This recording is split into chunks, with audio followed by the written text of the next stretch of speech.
Hey, welcome to our episode of Chad's Beer Reviews.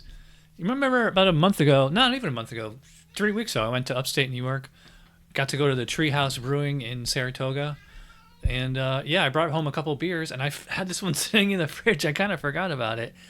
So you can see we got a matching purple thing here tonight. This isn't Haze. This is Daze 6.9 ABV. They have the same text on the can as they have on the website. I'm just going to bring this up so you guys can see. So they say, like its sister beers, Julius Green, 𝓕𝓚𝓮𝓻𝓲, and Sap, Daze is in the absolute sweet spot for maximum flavor, enjoyability, and drinkability. Not as light as a pale ale and not as heavy as a double. Daze presents with all the wondrous flavors and character of a haze in a slightly less alcoholic package. It's funny, like they're saying that like as if whoever's reading this already is super familiar with haze, which is what this shirt is for. Anyway, that's funny. Even the purple microphone cover, we got this. I don't know. Do you consider this purple or indigo? Let me know in the comments. Let's give this a thing a whiff. Yeah, classic New England. I would say classic Treehouse, but I'm actually not super familiar with Treehouse. Yeah, it's pretty dank, but at the same time, I'm getting like the kind of pineapple Dole Whip. A little piney as well.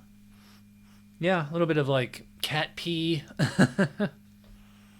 I wouldn't really call this one juicy. This one is more like herbaceous or spicy or something, or like the pith of the fruit, not the actual juice or whatever. So, by the way, perfect, mustard water appearance. I'd call that orange.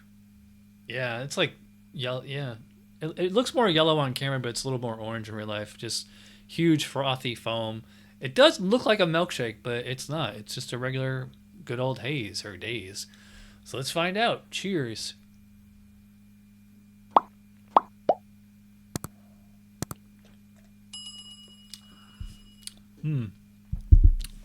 Yeah, so you might remember I had the green a couple weeks ago. That one was very bitter. This has a similar flavor, but yeah, the bitterness is much lower on this one. I don't see. It's funny they mentioned the ABV, and why can't they put the IBUs on there? I think if you're a Treehouse fan, you're gonna know what the IBU means. Not that it's like completely without bitterness. It's got a pretty firm bitterness. It's like an old school IPA. To me, it's probably, I don't know. It seems like it's about in the 50s or 60s, but I always overestimate, so it's probably like in the 30s or 40s. Beautiful lacing on the glass, by the way. So this can's super fresh. Let me top this off so I can see the bottom. Yeah, you can see how cloudy that is coming out. Let's see. This was packaged on October 7th. So yeah, it's not even a month old, like 3 weeks old. And so it's had enough time to rest, and I'm not really getting like that super hot burn that I got on the Treehouse Green, which was like only a week old when I reviewed it. Yeah, it has a nice kind of creamy texture. Creamy, but it also has like a little bit of grit to it.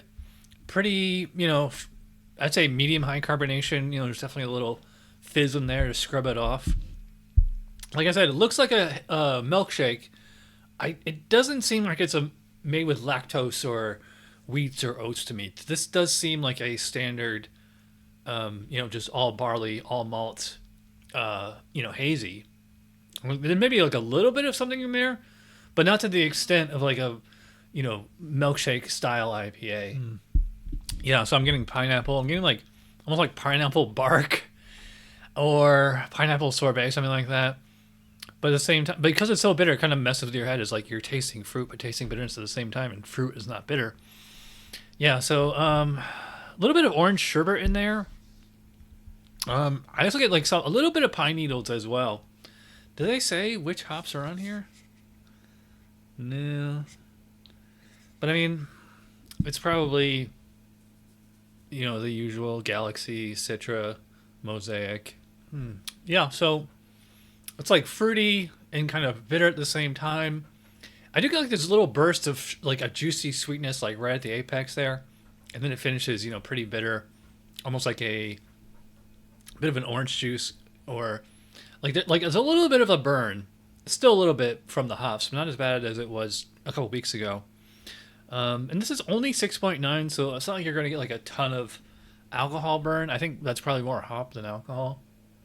I love that thick, creamy, pretty. It's almost full bodied for a relatively light beer. I mean, I probably put this like medium full. Like I said, carbonation fairly high, super smooth. It does have a hoppy kind of bitter aftertaste, but it's not, it's nice. I'm not it's not cloying me. I'm not like I have had beers like that where the hops are like so strong. It's like I just need to drink some seltzer after this to get it off. But the Daze sits pretty well. So yeah, much like the green, I am also going to give the Daze a full 10 out of 10 for Chad's beer reviews. Probably one of these will make the top 10, maybe even the top 1, which is really saying something because if you've been watching me for a while, I'm not like super crazy about hazies. Yeah, but when you find a good one, they're really good. So yeah, there you go. Full 10 out of 10 for Tree House Daze IPA. Check that one out if you can get it. Thanks for watching, and I'll see you guys next time. Cheers.